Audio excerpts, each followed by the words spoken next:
ناظرین السلام علیکم. ناظرین ڈاکٹر دانش پروگرام ریئل فوکس کے ساتھ حاضر ہے.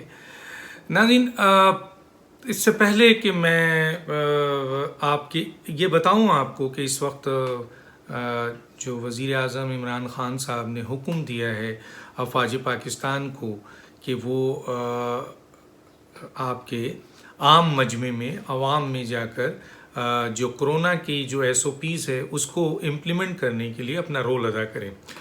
اور یہ فیصلہ انہوں نے دیا اور فوج جو ہے وہ ظاہر ہے وہ حکم کے پابند ہے اور وہ عوام میں آ گئی ہے. اور آپ دیکھ رہے ہوں گے ویڈیوز پہ کہ کس طریقے سے خود افواج پاکستان اس ایس او پی کو ابھی پوری طریقے سے نظر نہیں آ رہا ہے جو وہ امپلیمنٹ کرنے جا رہے ہیں. تو آگے چل کے اس کے کیا اثرات ہوں گے اور دوسرا کیا عمران خان صاحب مکمل طور پر سویلین کنٹرول ان کا فیلئر ہو گیا ہے مکمل طور پر, کیونکہ ایک بہت بڑی سویلین انتظامیہ ان کے نیچے کام کر رہی ہے ان چیزوں کے لیے. اور اس کے ساتھ ساتھ انہوں نے 10 لاکھ ٹائیگر فورس پاکستان کی غریب عوام کے ٹیکس سے بنایا تھا. تو یہ سویلین انتظامیہ تک کہاں کھڑی ہے اور یہ ٹائیگر فورس کہاں کھڑا ہے یہ بتانے سے پہلے میں ذرا آتا ہوں عمران خان صاحب کی ماضی کو ذرا ٹچ کرتے ہیں. عمران خان صاحب کا افواج پاکستان کے بارے میں کیا رائے ہے یہ رائے ہر آدمی جانتا ہے. مثلا میرے کہنے سے کوئی غلط نہیں ہو جائے گا, یہ صحیح نہیں ہو جائے گا. سوشل میڈیا پہ پڑا ہوا ہے کہ عمران خان صاحب نے اپنی اپوزیشن کے زمانے میں افواج پاکستان کو بدترین نشانہ بنایا اور افواج پاکستان کے حوالے سے بہت سخت کلمات اور بڑا جو ایبیوز لینگویج بھی انہوں نے استعمال کیا. تو گویا ان کا ہمیشہ سے افواج پاکستان کے بارے میں جو مائنڈ سیٹ تھا وہ نیگیٹو تھا. یہاں تک کہ جب وزیر اعظم بنے تو وزیر اعظم بننے کے باوجود بھی فوری طور پر ظاہر ہے وہ جو ان کا مائنڈ سیٹ تھا وہ تبدیل نہیں ہوا. وقت نے پھر ان کو اپنے اقتدار کی چکر میں اور اسٹیبلشمنٹ نے جو ان کو سپورٹ کیا اس میں کچھ اپ اینڈ ڈاؤن تو ہوا, لیکن جیسے ہی بنے تھے ان کا وہ مائنڈ سیٹ سامنے آیا اور انہوں نے ایران میں افواج پاکستان پہ بہت بڑا الزام لگا دیا. امریکہ میں مختلف انٹرویو پہ جو ہے وہ افواج پاکستان پہ بہت بڑا الزام لگا دیا. تو یہ سوچ ان کی کل بھی تھی, یہ سوچ ان کی وزیر اعظم بننے کے بعد بھی تھی, اور نجی محفل میں جو لوگ جانتے ہیں ملتے ہیں عمران خان افواج پاکستان کے بارے میں کیا کہتے تھے وہ سب کو پتہ ہے. اب سوال یہ پیدا ہوتا ہے کہ آپ ایس او پی کے لیے لا رہے ہیں آپ کے افواج پاکستان کو, تو کیا کیا اس وقت پرابلمز ہو سکتی ہے اس وقت افواج. آپ کو یہاں پر ایک بات روک کر ضرور کہنا چاہوں گا کہ دیکھیں بین الاقوامی طاقتیں پاکستان کے خلاف پوری طور پر جو ہیں وہ سازشیں کر رہی ہیں اور بہت بڑا وہ اپنا کام اس معاملے میں 2.5 سال میں نظر آ چکا ہے. میں ڈیٹیل میں نہیں جانا چاہتا. اور اب وہ چاہتی ہیں کہ افواج پاکستان کو متنازع تو کروایا ہے انہوں نے موجودہ 2.5 سال میں, بدترین متنازع کرایا ہے, اور دوسری طرف قوم کو تقسیم کیا ہے افواج پاکستان کے حوالے سے اس حکومت نے. اور اب یہ افواج پاکستان اور عوام کے درمیان, کیونکہ عوام اگر پاکستان کی فوج کے پیچھے یا کسی بھی فوج کے پشت پہ ہیں تو پھر دنیا کی کوئی طاقت کسی بھی ملک کو نقصان نہیں پہنچا سکتی. اور بین الاقوامی طاقتیں چاہتی ہیں, دشمن طاقتیں چاہتی ہیں کہ کسی بھی ملک میں عوام اور فوج کو جو ہے وہ اختلاف پیدا کر دیا جائے, منقسم کر دیا جائے, متنازع بنا دیا جائے اور یہاں تک کہ انہیں لڑوا دیا جائے. اب سوال یہ پیدا ہوتا ہے اس ایس او پی میں فوج کو آپ جب لائے ہیں تو اس کا مطلب یہ ہے کہ آپ کی سویلین انتظامیہ جو آپ کے نیچے 1 2 3 4 5 6 ٹائم نہیں ہے ورنہ میں سب گنوا دیتا کہ یہ پوری کی پوری انتظامیہ آپ کی فیل ہو گئی ہے.